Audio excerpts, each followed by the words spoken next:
We're very proud to announce our interim results today, and one of the highlights certainly is the increase in profitability. I suppose profitability is always the best measure of a company, with about a 69% increase in interim profits compared to the year before. One of the reasons why the interim results this year is a little bit difficult to interpret is because although we've purchased Alcom and already own them effectively for 8 months, we're not allowed to introduce any of their results until the 1st of March, and that's by IFRS rules. Alcom, however, did about 8.4 million profit after tax for the first 6 months, which will ultimately get into our bank account, even though it won't go through the income statement. The rest of the company did about 4-point-something million profit after tax, which is the 68% increase referred to. But it's quite clear to see that the Alcom contribution, even including the shares that will be issued to them for that, will be quite substantial, in the sense that our earnings per share is about 4 cents per share if you look at the current shares in issue.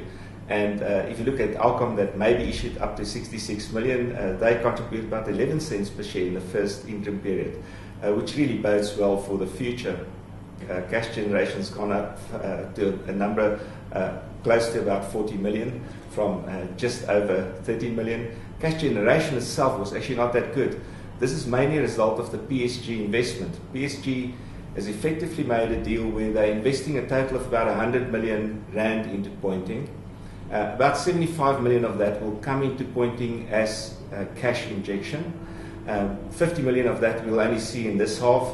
The other 25 million did come in, and that's why the cash reserves rose to that extent. Cash out of operations wasn't that great, but that's actually because of the fantastic turnovers that was generated in the defence section, and all of the cash is actually sitting in debtors, so you'll see a big increase in the debtors number for the interim period. The part that one should perhaps highlight is that the defence side increased revenues by a huge amount. Their profit went up by a factor of 3. This is against a backdrop of military defence spending. In other words, most of their clients having declining spend.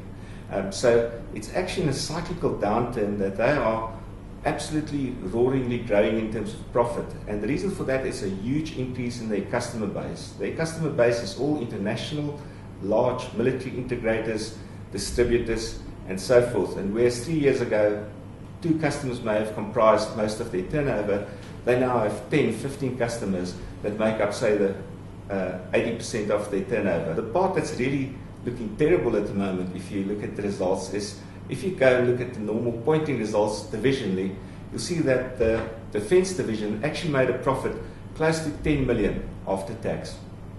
If you look at the company profit, that's sitting at 4-point-something million, and that's as a result of about a 3 million loss in the new CC or the Cellular Coverage Solutions division, which is for us a disappointment. It's taking much longer to penetrate that market. We still have got strong belief in that market.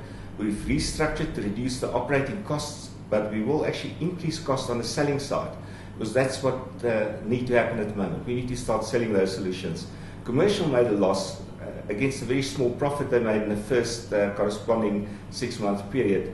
That's mainly because there was a complete restructuring of their sales channels, and also we changed suppliers in terms of our Chinese operations, and that did our results a bit of harm in the first half, but it should correct itself in the second half, and we should see a much better performance there in the second half. On the CCS side, we don't expect fireworks, but certainly will be better than the dreadful 3 million loss that we produced in this case.